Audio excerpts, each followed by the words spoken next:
Siz Əba Məhəmmədin tərəfdarlarısınız?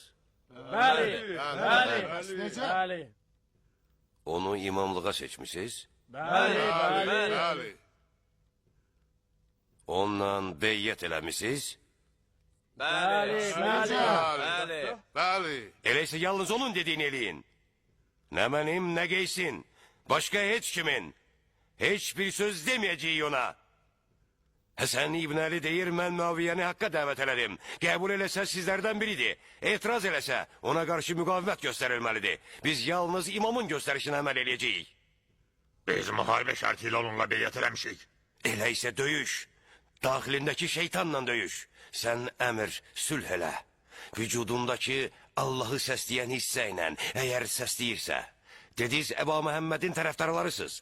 Düz eşitdim, elə isə itayət eləyin. Amma sən, Əbu Şəkuh, nə müharibə istəyirsən, nə də sülh. Get öz dolanışığınla məşğul ol və imamının əmrini gözlə. Qoy o desin neyniyək.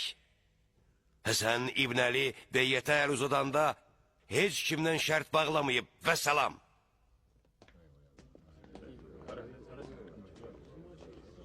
Cemaat! Vallahi biz döyüşdən başqa heç nəyə razı olmayacağıq.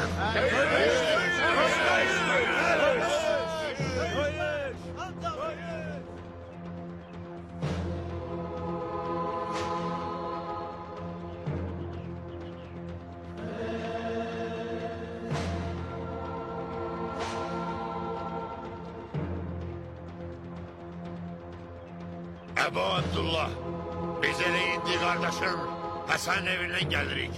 Orada heç kim bizə düzəməlli bir cavab vermədi. Biz sənin yanına şikayətə gəlmişik. Sən bizim aramızda hökm ver. Əba Abdullah, hərb övladlarının İraq əhli ilə qədimdən düşmənçiliyi var. Əgər Bəni Hümeyyə İraqa qalib gəlsə, bizim öveşiyimizi atların ayağı altında tap-tap eləyəcək. Onlara görə nigaranısınız, yoxsa öz bağ-bostanınıza görə? Müsəlmanlar olmasa müsəlmançılıq da olmaz. Əba Abdullah, sən yaxşı bilirsən ki, biz atan Əli ilə xoş rəftar eləməmişik. Ancaq elə ki, Həsən xilafətə yetişdi, biz onunla Müaviyyə ilə döyüşəcək təqdirdə beyyət elədik. O heç kimlə şərtlə beyyət eləməyib. Əbu Abdullah, bu gecə gəlmişik sənlə əhd-peyman bağlayaq. Əgər Muaviyyə ilə döyüşəcəyinə söz versən, səndən beyyət edəcəyik. Atandan sonra səni xəlifə sayacağıq. Elədir. Nə deyirsən Hüseyin? Nə qədər ki, qardaşım Həsən sağdır, mənim ağam və rəhbərimdir. Mən onun beyyət və itayətindəyəm.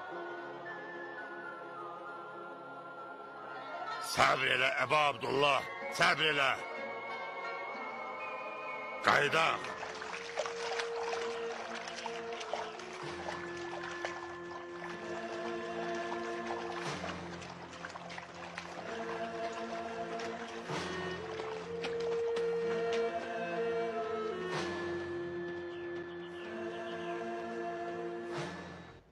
Qardaşlar, alçaq hiləgərlər yenə də xəyanət eləyir.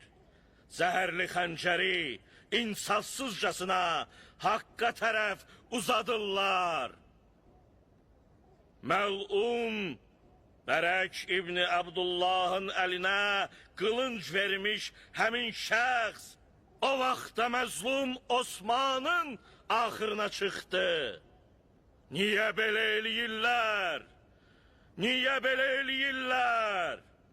Onlar istəyirlər elə eləsinlər.